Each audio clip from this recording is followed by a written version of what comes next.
Thank you. As you can tell, that we have a very enthusiastic panel and very in-depth stewardship programs in all 4 species. We'll take questions from the audience. If you have cards or mic, I'll start out with a question. Yesterday we heard that in stewardship programs in human medicine, 1/3 of the antibiotics prescribed were unnecessary. How do you evaluate that in your current stewardship programs in your industries? And anyone that wants to start?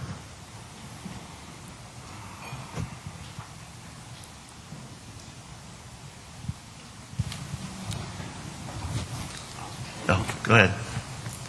After you, John. Okay.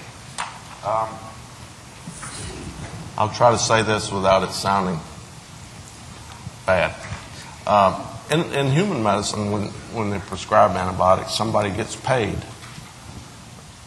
In food animal production, when we use antibiotics, we have to pay. The economics are opposite. You spend money when you use antibiotics. Nobody wants to do that. It's something you avoid if you possibly can. So, unnecessary use, I think, is rare because it carries the penalty of you have to pay for it. So you can just imagine in your own lives, you're not going to buy a tank of gasoline for your car when your car is full. It's unnecessary, and that's kind of the way we look at it. And I think all the commodity groups are the same. Try to avoid it at all costs because it is a cost. I suppose I would like to add to that with just making sure that the use of antibiotics is strictly defined and oversighted, and with that we can get by with quite a few less antibiotics. Another question for Dr. Nerem here. Do you use or will you use your PART program for all your customers? How will you get your producer to buy in on that program? I.e., is it a paid service? Is it something that's offered? And what's the demand for it out there? Sure. So, great question, and we've debated this an awful lot lately. How do we offer this to our customers? We're going to offer it to all of our customers. We want them all to have the opportunity to participate. There is a cost that goes into this because it's a web-based program. It's taking some time to develop. So there will be a subscription fee for customers to do that, but we're trying to keep that keep that barrier low so that we can get all the producers to participate. And we'll probably tie it into an offering for how we write VFDs as well. That's really the first thing that we want to make sure that we can do on January 1 is to be able to comply with making sure that we can write all the VFDs and get all that logistical work accomplished. And so we're tying that into our PART program. Great. Question from the floor. For Mr. Hazelwood, you said a diagnosis is required for any antibiotic treatment and that 95% of your cattle are never exposed to pharmaceuticals. How do you keep liver abscesses down? Good question. The number is 90%. 90% of our animals do not receive any treatment in our hospitals. The treatment for the reduction in the incidence of liver abscesses is the use of Tylenol in our feed. You do use Tylenol? Yes, we do. Then you can't say that 90% are not exposed to pharmaceuticals. 90% of animals do not receive treatment in our hospitals.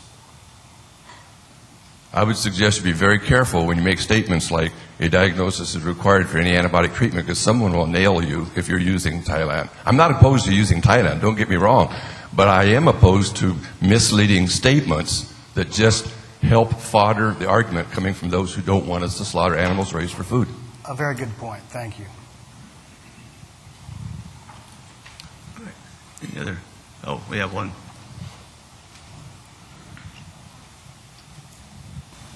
Good morning. Chris Braden, the CDC.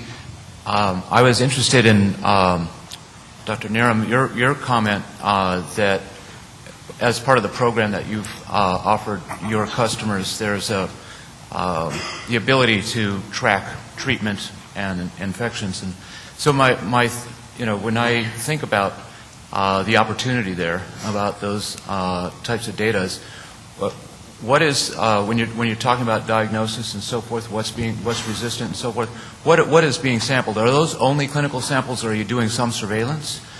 And number two is, and this could be for any of the panel members, the opportunity for more in the way of diagnostics in order to know what you're treating and what it may be resistant to, and is there something that people are working on really to employ better diagnostics in that way?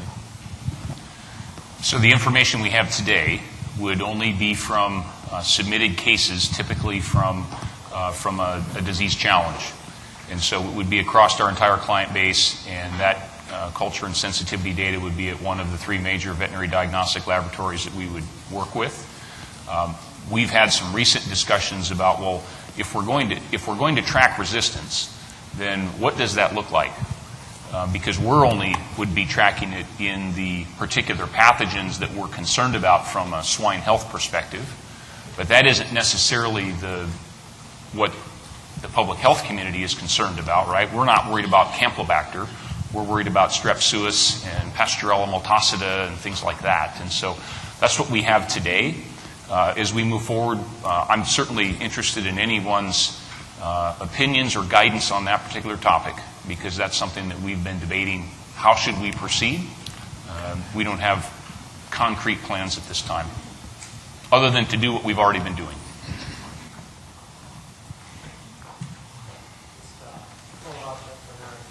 It's a great database that you're creating. So is any thought about how this database, hopefully in the near future, can be shared to or feed into a central database so we can increase transparency and anonymously kind of follow all these bacterial resistance or use antibiotics, and et cetera, et cetera? Yeah, great question. At this point, all of that diagnostic information would be the property of our customers, right?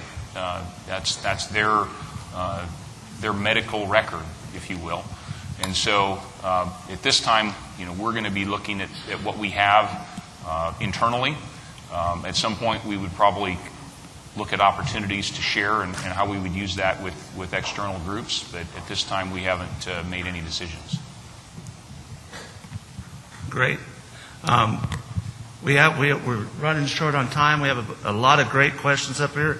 I would like to leave each of the panel with a chance to make a closing comment. A couple points might be around the subject of there's all of you have stewardship programs in place. There's a demand by the consumer.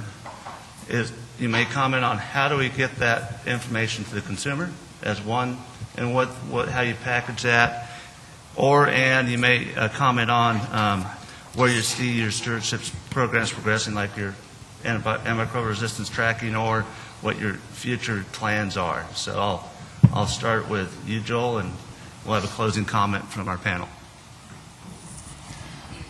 Yeah, I don't know that I have any more to add really on the where we're going with respect to our direction. I think again our perspective on this is it's about responsible antibiotic use.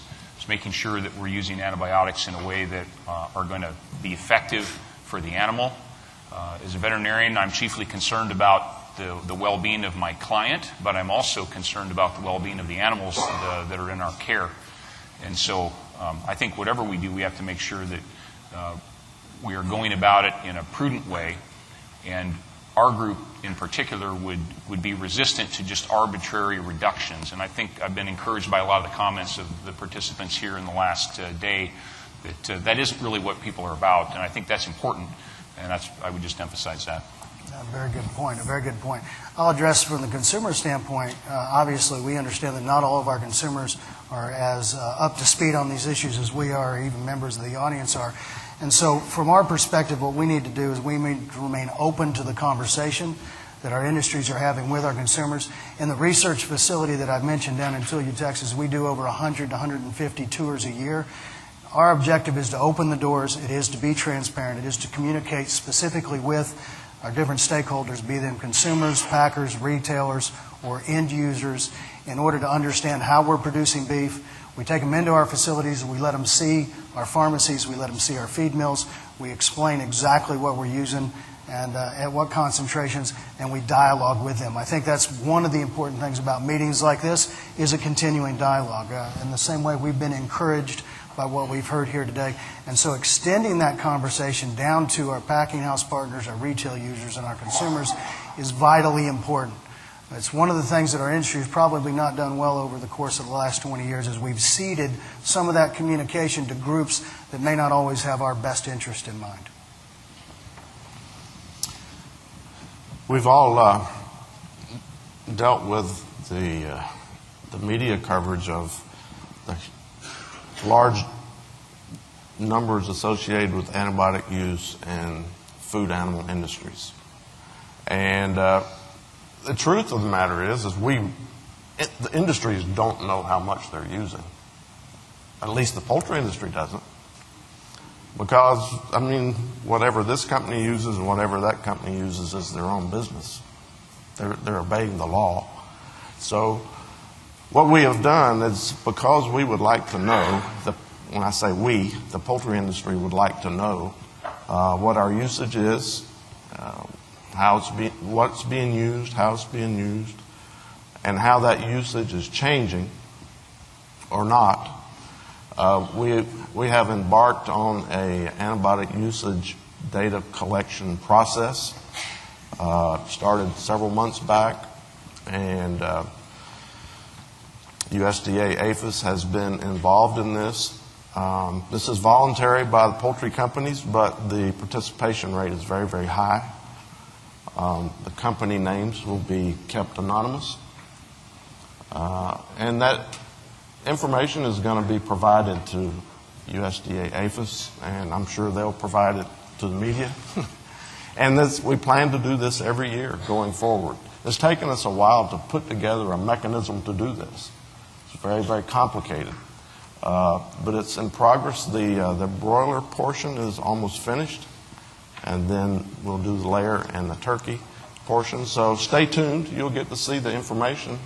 I'm very interested to see it too, But I think what we're going to see, discussion is Guidance 213 going to make any difference? Well, we'll see. The first data that we collected is from 2015, and then we'll do 16, 17, 18 going forward. And we expect to see the usage data change dramatically over that time period. So that's what's going on for us. I think I'm going to reach out and touch all of you with just a couple of thoughts and wrap up here for myself. Antibiotics are natural.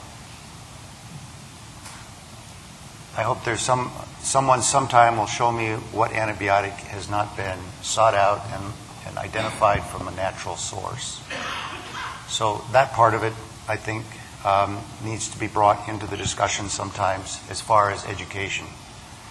So the next thing is that I think we're talking about the topic of One Health. I heard that topic suggested several times yesterday.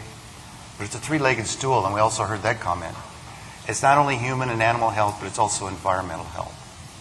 From that viewpoint, one of the strong principles that we try to adhere to, and that is that we completely recycle discharge for reuse. That's not an easy task. It's still a lot to be learned, but it means that anything that we put in the water, we must have a process of removing it, or else we're just going to recycle it over and over. So if we're looking at a facility that has 25,000 cubic meters of water in it, and we're only replacing 100 cubic meters of water a day to replace evaporation, that means there's a lot of things we have to take out. So I think the third leg of this discussion, and I would encourage and invite all of you to give some thought to it, and that is, what are we doing with the antibiotics that we responsibly use? Are we responsibly discharging them as well? And I think that's a factor that we need to put into the equation, because most of our antibiotic resistance, from what I can tell, is probably waiting for us out in the environment. And you can see that with some of the reports of flesh-eating bacteria and other things. So I'll just leave it at that for now. Thank you. It's obvious that all of our panelists have one thing in mind, and that is welfare of the animals, welfare of their industry, welfare of the environment, and it is no different than what we see in dealing with the human side. and it's a very complex issue, and hopefully you had a chance to learn a little more about each of these species, as was part of the goal, and apologize for not getting a lot of questions, but let's give our panelists a round of applause and thank them.